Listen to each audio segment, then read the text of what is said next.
Assalamualaikum warahmatullahi wabarakatuh. Alhamdulillah, wala haula wala quwwata illa billah. Asyhadu an la ilaha illallah wa asyhadu anna Muhammadan abduhu wa rasuluh. Allahumma salli wa sallim wa barik ala sayyidina Muhammadin wa ala alihi wa ashabihi ajma'in, amma ba'd. Qala Allah ta'ala fil Qur'anil Karim, Bismillahirrahmanirrahim. Ya ayyuhalladzina amanu kutiba alaikumus shiyam kama kutiba 'alal ladzina min qablikum la'allakum tattaqun. Sadaqallah. Ayyuhal hadirun al hadirat kiram, segala puji hanya milik Allah yang masih memberikan kesempatan kepada kita, yakni kesempatan untuk menambah amal perbuatan kita, dan mudah-mudahan Allah senantiasa selalu memberikan hidayah kepada kita, keluarga dan anak-anak kita, sehingga kita mendapatkan kebahagiaan dunia akhirat menurut pandangan Islam. Dan dalam kesempatan ini pula saya akan sedikit membahas hadis qudsi an Abi Hurairah radhiyallahu anhu. Qala Rasulullah sallallahu alaihi wasallam, qala Allah kullu amalin bani adam lahu illa siyama fa innahu li wa ana azbih. Hadis riwayat Imam Bukhari dan Muslim. Dari hadis qudsi ini bahwasanya Allah telah menjelaskan kepada kita melalui Nabi besar Muhammad sallallahu alaihi wasallam, kullu amalin bani adam lahu, setiap amalan yang dilakukan oleh Bani Adam, anak cucu keturunannya Nabi Adam, termasuk kita nih, lahu, kata Allah, amalnya untuk dirinya, illa siyama, kecuali saum atau puasa. Apa kata Allah dalam hadis qudsi ini? Fa innahu li, sungguhnya puasa itu untukku, kata Allah. Wa ana azibih, dan aku sendiri langsung yang membalasnya. Menurut Imam Ibnu Hazar rahimahullah, beliau mengatakan setiap amalan yang dilakukan oleh Bani Adam itu akan menimbulkan satu kecenderungan sebuah penyakit, yakni yang disebut dengan penyakit riya, jika orang itu keimanannya lemah. Contoh, salat orang bisa jadi riya, sedekah bisa jadi riya,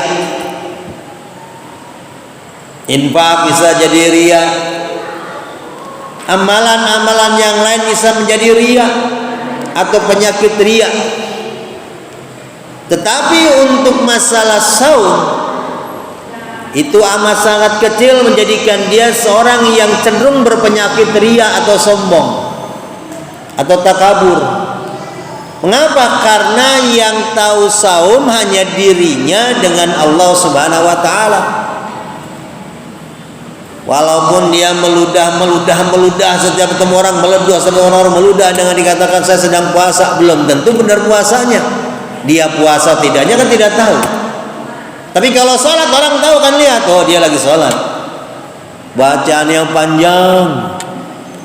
Padahal ketika di rumahnya dia pakai ekpres, yang dibaca trikul, Tapi ketika datang ke masjid, dia bacaannya yang tidak palsu dipaseh-pasehin, bisa menimbulkan riya. Sedekah mau disebut-sebut namanya, kalau ketika diumumkan di masjid tidak disebutkan namanya dia marah, berarti kan timbul riya. Namun puasa tidak. Selain itu pula,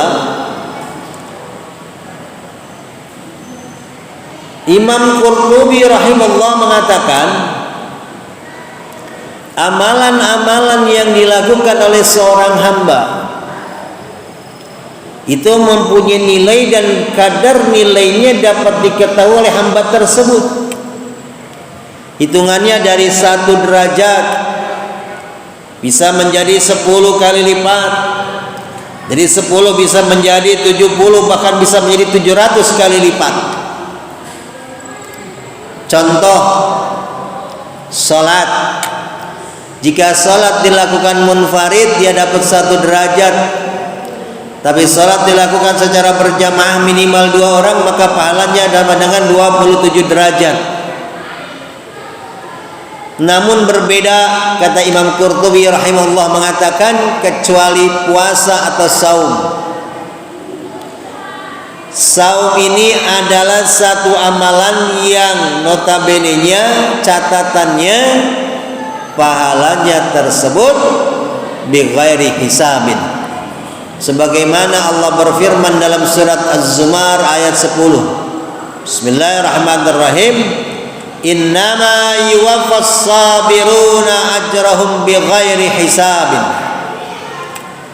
Sesungguhnya mereka yang mempunyai kesabaran, ajruhum bighairi hisabin, pahalanya tanpa batas.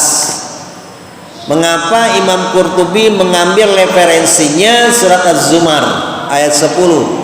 Karena dari puasa akan menimbulkan karakter manusia yang hidupnya penuh dengan kesabaran. Jarang kalau orang tidak puasa, kadang-kadang gampang timbul emosi, betul Bang? Tapi kalau lagi puasa kadang-kadang mau marah juga ditahan-tahan, karena dia lagi puasa. Dan yang kedua, kenapa disebut bighairi hisabin?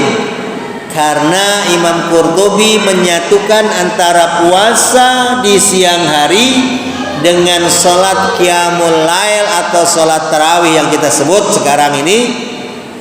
Itu adalah amalan di bulan puasa yang tidak bisa dipisahkan.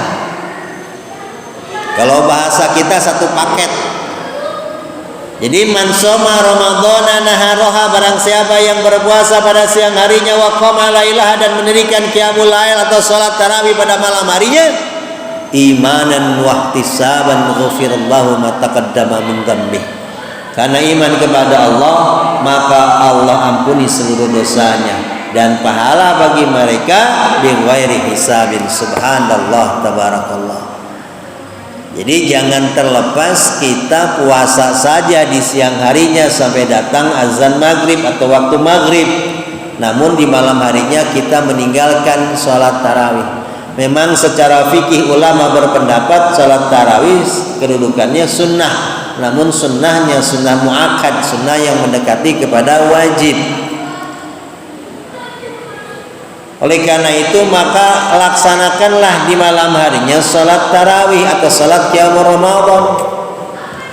Kita salat di malam harinya qiyamul Ramadan. Yang mau menjalankan 11 rakaat silakan, menjalankan 23 silakan, menjalankan 37 rakaat silakan, asalkan bicaranya adalah tartil. Bukan kita mengejar-ngejar sesuatu. Karena nilai salat itu waratilil Qur'ana tartila, bacaan Qur'annya pun harus dibaca tartil. Oleh karena itu kita yang sekarang melaksanakan sholat tarawih, kalaupun sudah witir nanti malam bangun kembali, maka boleh melaksanakan sholat asal jangan witir lagi. Bahkan Rasulullah sering ketika bangun tidur, Pak. Ini hadis dari Aisyah radhiyallahu anha, istrinya Rasulullah. Rasul itu kalau bangun tidur, ini perlu kita contoh. Beliau bangun tidur, setelah bangun, ketika bangun dia mengucek matanya, membersihkan matanya, lalu setelah itu dia membaca surat Al-Imran ayat pertama sampai dengan 10 atau sampai 11. Lalu dia pergi ke kamar mandi, berwudu dan melaksanakan salat 2 rakaat. Berarti Rasul, setelah dia membaca surat Al-Imran ayat 1 sampai 10, lalu baca doa bangun tidur, lalu dia ke kamar mandi, berwudu dan salat 2 rakaat. Kalau kita kan alhamdulillah ya Pak, bangun tidur boro-boro ingat bacaan bangun tidur. Jujur saja kita. Maka mulai saat ini mari kita tanamkan Ramadan jadikan bulan tamaron, bulan latihan. Yuk kita latihan, ketika mau tidur kita baca doa, ketika bangun tidur kalau kita tidak hafal, samping kita ada handphone, kita buka langsung aplikasi Quran surat Al-Imran ayat pertama sampai 11 atau 10 kita baca, baru doa bangun tidur, baru kita ke kamar mandi. Nah inilah amalan yang biasa Rasul lakukan setiap hari dan terutama di bulan Ramadan. Oleh karena itu mari sama-sama kita jalani puasa dan jadikan puasa ini menimbulkan rasa kesabaran dalam diri kita, dan yang kedua kita ikhlas melaksanakan puasa dan melaksanakan sholat tarawih untuk qiyam Ramadan di malam harinya. Iman kepada Allah, mudah-mudahan kita mendapatkan ampunan dari Allah Subhanahu wa taala. Dan paling akhir mudah-mudahan kita masih bertemu dengan Ramadan di tahun yang akan datang dalam keadaan kita sehat walafiat. Terima kasih. Bila diberi hidayah. Assalamualaikum warahmatullahi wabarakatuh.